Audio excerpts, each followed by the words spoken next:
Assalamualaikum warahmatullahi wabarakatuh. Perkenalkan, nama saya Ogi Sulahuddin. NIM saya 25101017. Saya berasal dari kelas 3A Prodi Teknik Informatika.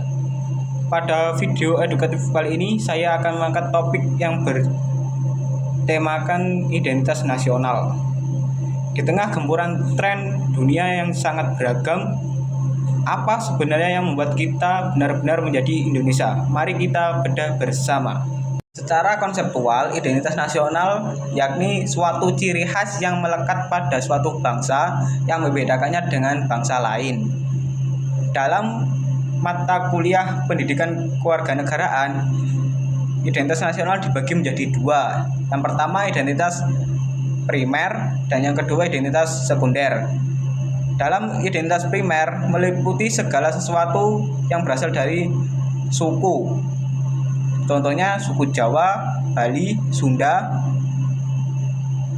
Baduy, dan lainnya yang ada sebelum menjadi suatu negara yang bernama Indonesia. Sedangkan identitas sekunder yakni suatu kesepakatan yang diambil setelah Indonesia merdeka, seperti pada UU nomor 24 tahun 2009 yang meliputi bendera negara, bahasa negara, lambang negara, serta lagu kebangsaan negara.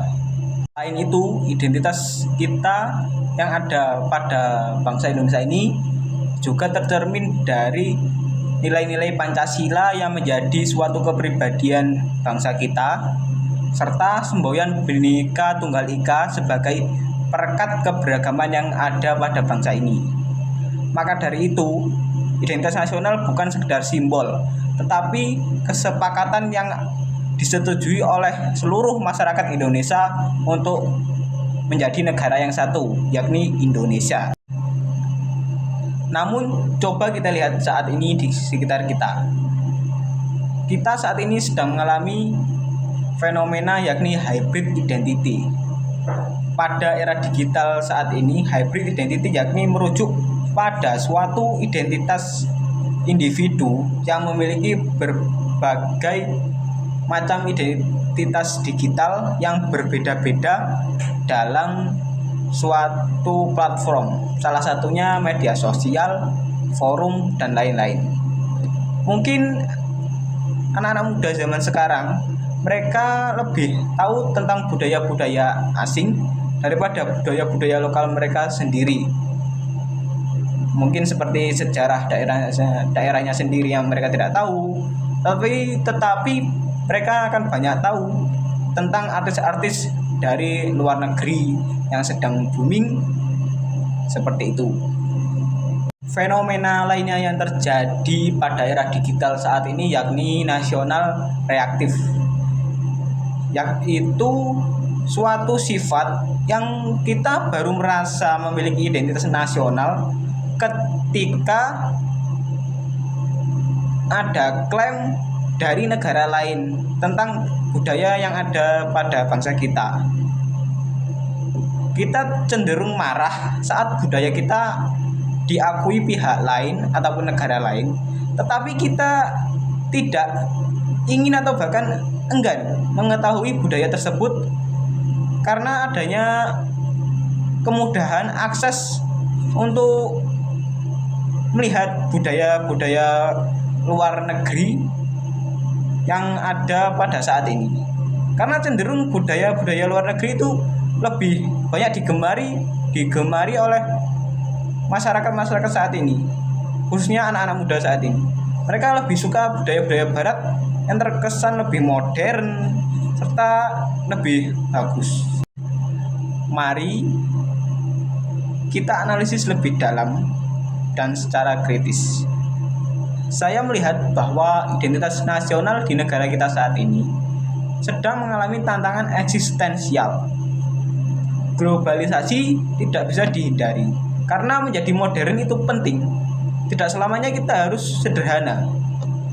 Tetapi modern bukan berarti kehilangan akar, dalam artian kita tidak boleh melupakan jati diri kita masing-masing, baik secara suku, bahasa, sejarah daerah, ataupun hal-hal yang menyangkut nenek moyang kita. Kita tidak boleh melupakan itu, karena kita tidak akan ada tanpa mereka. Kritik saya adalah pada pola pendidikan yang seringkali membuat identitas nasional terasa seperti hafalan-hafalan mati yang ada di kelas, bukan nilai-nilai yang dihidupi. Misalnya lambang negara. Banyak yang tahu lambang negara kita, terkhususnya masyarakatnya, tetapi mereka tidak tahu nilai-nilai yang terkandung dalam lambang negara tersebut. Atau bahkan banyak juga yang mereka tahu nilai-nilai yang terkandung dalam lambang tersebut, tetapi mereka enggan untuk menjalankan nilai-nilai yang ada dalam lambang negara tersebut. Itulah yang terjadi pada saat ini. Banyak orang yang mengetahui tetapi tidak ingin menjalankan apa yang mereka ketahui. Pendapat saya sebagai mahasiswa, identitas nasional harus bertransformasi dalam penyampaiannya kepada audiens, terutama pada remaja-remaja saat ini, atau bahkan pelajar-pelajar yang saat ini sedang melakukan pembelajaran. Kita tidak bisa memaksa generasi saat ini untuk hidup seperti tahun 1945, tetapi kita bisa membawa nilai-nilai 1945 tersebut ke dalam konten-konten edukatif seperti saat ini yang saya bawakan. Selain lewat konten-konten edukatif dalam penyampaian nilai-nilai tersebut, kita juga bisa membawa nilai-nilai tersebut lewat teknologi serta gaya hidup. Di era digital saat ini, identitas nasional bukan hanya sekedar museum yang hanya untuk dilihat oleh mata, tetapi kita harus menggambarkan identitas nasional itu atau menganggap identitas nasional itu sebagai suatu nafas yang harus selalu disesuaikan tanpa mengurangi substansinya. Sebagai kesimpulan dari pembahasan saya tadi tentang identitas nasional, anggaplah identitas nasional tersebut sebagai cermin. Jangan biarkan cermin tersebut buram atau bahkan pecah pada diri kita. Jangan terlalu menilai orang lain. Lihatlah dirimu sendiri.